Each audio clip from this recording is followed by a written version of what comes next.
সামান্য একটা কোশ্চেন করতে চাই, সামান্য একটা প্রশ্ন রাখতে চাই। যে নেতা সালাতুল জোহরের আজান হওয়ার পর মসজিদে গিয়ে আল্লাহর হক আদায় করে না, আল্লাহর হক ফাঁকি দেয়, আল্লাহর হক ফাঁকি দিতে যার হৃদয়টা খাবে না, সে আপনার হক ফাঁকি দেবে, আপনার হক মেরে খাবে, তাতে কি তার সামান্য হৃদয় কাঁপবে?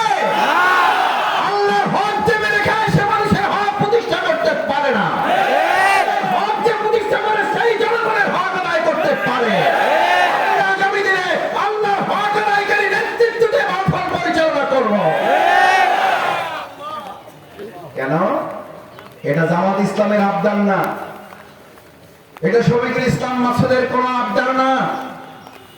আমি আপনাদের সন্তান, আপনাদের ভাই, আপনাদের বন্ধু।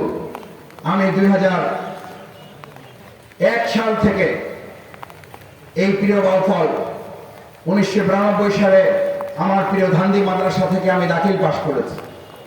সেই মাদ্রাসায় আমার সুবর্ণ জয়ন্তী আজকে 50 বছর উদযাপন হবে, আমি সেখানে যাব। আমি সেই মাদ্রাসা পড়াকালীন সময় থেকে আমার শ্রদ্ধেয় ওলামায়ে কেরাম এখানে অনেকে আছেন, আমি তাদের ছাত্র হওয়ার যোগ্যতা রাখি না। সম্মানিত ওলামায়ে কেরামগণ, আমি সেই সময় 2007 সালে বাউফলের পাবলিক ফিল্ডে, তখন আমি ইসলামী ছাত্র শিবিরের কেন্দ্রীয় সভাপতির দায়িত্ব পালন করি। তখন আমাদের সম্মানিত শিক্ষক মন্ডলী, আমার শ্রদ্ধাভাজন মুরব্বিয়ানে কেরামদের সামনে আমি আবদার করেছিলাম, অনুরোধ করেছিলাম, সম্মানিত ভাই এবং বন্ধুগণ, আমার এই প্রিয় বাউফলকে যদি বরকতের বাউফল করতে হয়, তাহলে বরকতের দরজা কোনো ব্যক্তি খুলে দিতে পারে না, খুলে দিতে পারেন কে? সে আল্লাহর নির্দেশ বাস্তবায়ন যতক্ষণ জমিনে না হবে ততক্ষণ পর্যন্ত আপনি বহু সংস্কার করতে পারেন, কোন সংস্কারে আমাদের ভাগ্যের কপাল খুলবে না যতক্ষণ পর্যন্ত আল্লাহ আল্লাহ রসুলের নির্দেশ অনুযায়ী সমাজ পরিচালনা না করা যাবে।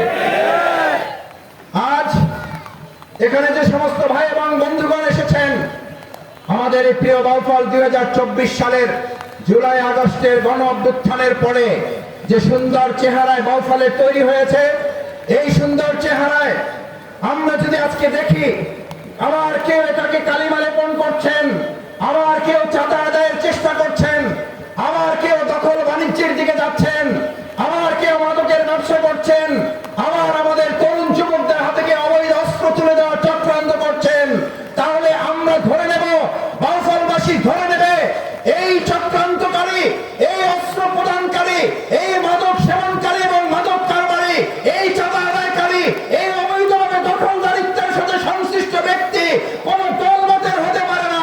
তারা বিগত পতিত আওয়ামী দোসরের অন্তর্ভুক্ত হবে।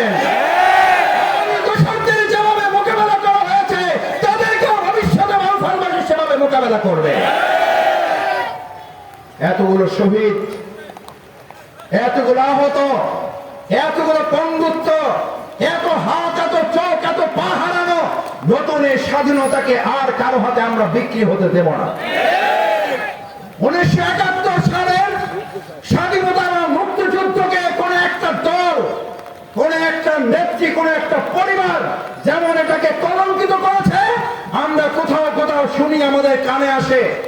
আমাকে প্রশাসনের কেউ কেউ ফোন করেন, আমাকে নিরীহ প্রকৃতির কিছু সাধারণ মানুষ আমাকে ফোন করে আফসোস করে বলেন, মাসুদ ভাই, 1971 সাল পরবর্তী মুক্তিযুদ্ধ এবং স্বাধীনতা আমাদের একটা দলের কাছে জিম্মি হয়ে গিয়েছিল।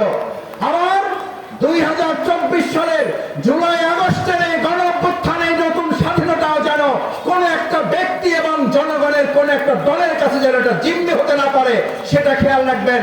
আজ আদাবাড়িয়াবাসীর কাছে, উপস্থিত জনগণের কাছে আজ আমি আপনাদের কাছে আবদার করতে চাই, আবেদন করতে চাই, এত রক্ত, এত ত্যাগ এবং কোরবানির বিনিময়ে অর্জিত এই নতুন স্বাধীনতা, 71-এর মুক্তিযুদ্ধ এবং স্বাধীনতার মতো আর কোন দল এবং ব্যক্তির কাছে কি আমরা এটা জিম্মি হতে দিব? আমরা কি দিব?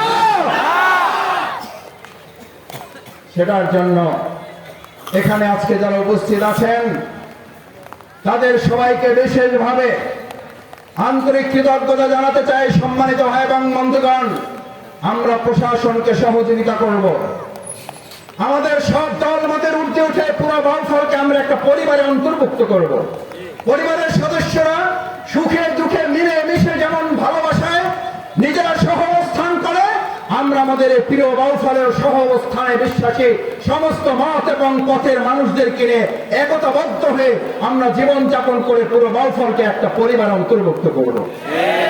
লাকাদ কানা লাকুম ফি রাসূলিল্লাহি উসওয়াতুন হাসানাহ।